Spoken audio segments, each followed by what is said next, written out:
नमस्कार, सौरभ द्विवेदी नाम है हमारा और आप देखना शुरू कर चुके हैं लल्लन टॉप शो। अगर आपने आज का अखबार देखा होगा तो ज्यादातर पर पहले पन्ने पर एक खबर थी। आकार अलग अलग था। यदि आप पंजाब और उसके आसपास के इलाकों में रहते हैं तब खबर का आकार बड़ा रहा होगा। खबर यह है कि एक युवक ने बाबा साहब भीमराव अंबेडकर की प्रतिमा को क्षतिग्रस्त करने की कोशिश की और इस कोशिश में वो काफी हद तक कामयाब भी रहा।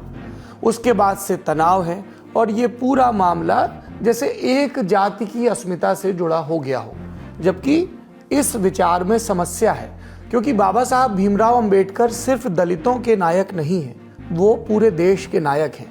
लेकिन आपको ये भी समझना होगा कि क्यों दलित बस्तियों में या सार्वजनिक जगहों पर उनकी मूर्ति लगाई जाती है। भीमराव अंबेडकर के हमारे साहस, हमारे समय में होने के क्या मायने हैं, आपको ये समझने होंगे। अस्मिता की, आइडेंटिटी की राजनीति में क्यों वो इतने बड़े प्रतीक पुरुष हैं, आपको ये भी समझना होगा। और तब आपको ये समझ में आएगा कि उनकी मूर्ति तोड़ने की कोशिश करके किस तरह के जातिगत उन्मेष को बढ़ावा दिया जाता है और क्यों ये समाज के लिए खतरनाक है। और तब इस तरह की मूर्तियों के तोड़े जाने पर दलित समाज के क्रोध का संदर्भ भी आपको समझ में आएगा। इसके बारे में आज विस्तार से बात करेंगे। पंजाब और दिल्ली तक हो रही राजनीति के बारे में भी इस पर बात करेंगे। बात उत्तराखंड में आज से लागू हुए यूनिफॉर्म सिविल कोड पर भी होगी, जिसके कई प्रावधानों को बहुत प्रोग्रेसिव बताया जा रहा है, जैसे लड़का और लड़की दोनों का संपत्ति पर समान अधिकार, शादियों का रजिस्ट्रेशन अनिवार्य हो, इसको लेकर भी सकारात्मक टिप्पणियां आ रही हैं। लिव इन रिलेशन और कुछ दूसरे पहलुओं को लेकर विवाद भी है, इन सब पर बात करेंगे। वक्फ बिल पर संशोधन को लेकर जेपीसी की रिपोर्ट प्रस्तुत हुई है, उसके प्रावधान भी जानेंगे।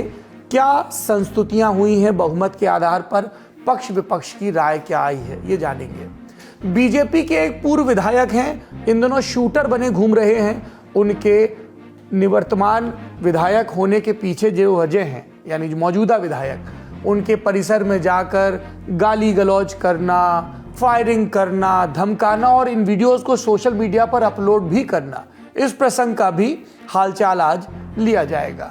साथ में आपको ये भी बताएंगे कि दिल्ली में चुनाव के पहले तक कितने और घोषणा पत्र आ सकते हैं, क्योंकि जिस रफ्तार से सत्तारूढ़ आम आदमी पार्टी और मेन चैलेंजर विपक्ष में बैठी भारतीय जनता पार्टी हफ्ते में 1 या 2 घोषणा पत्र ला रहे हैं, तो हमें लग रहा है कि 4 तारीख की पोलिंग के पहले एक आध संस्करण तो और आ ही जाएंगे। और आखिरी में आपको बताएंगे देश के सबसे बड़े उत्सवों में से एक महाकुंभ में डुबकी लगाने के लिए जब गृह मंत्री अमित शाह पहुंचे आज, या बीते दिन पहुंचे थे पूर्व मुख्यमंत्री उत्तर प्रदेश के अखिलेश यादव, तब क्या नजारे और क्या टिप्पणियां प्रस्तुत हुई। तो शुरू करते हैं आज का लल्लन टॉप शो।